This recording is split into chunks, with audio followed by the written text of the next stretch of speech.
So in this respect, people like you, being only an author, being only a writer, have a tremendous responsibility in giving us stories which can help us to find grounding in our time.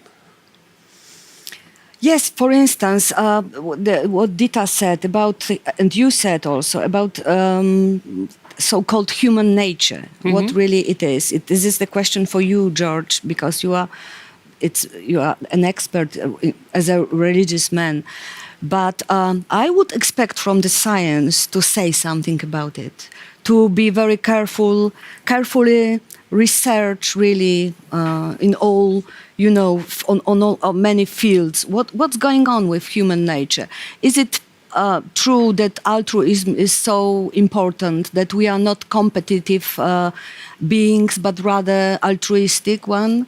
How it is with all those excluded groups, like women, for instance?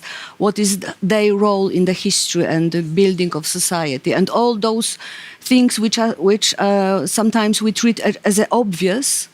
So, but they are not so obvious. And my point of view as a writer is always looking for eccentricity. So try to think not like everybody used to think. Try to find the different points of view and look from outside.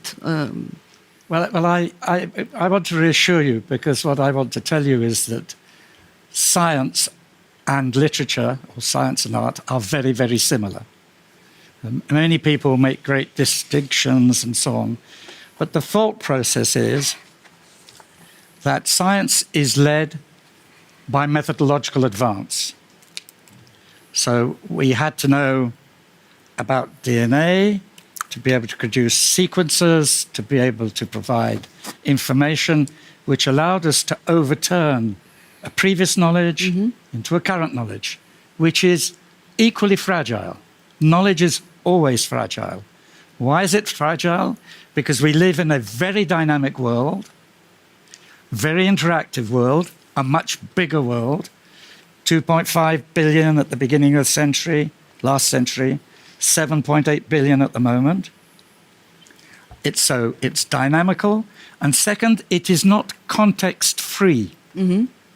So when the context changes, be it for a methodological reason, for a social reason, for a reason of a change in religious understanding, then our interpretation of the world changes. Just as the change in medical knowledge has changed our approach to pandemics. And we're much better. We've only got, 250,000 dead this time, not 50 million. So we're dealing with complex systems by looking for that which is different, because the tendency is always to regress to the mean. So every scientist, every thinker, every literary person is always looking for what is different in order to be able to progress. The need to progress is brought about by social change, demographic change, geographical change, change in the weather.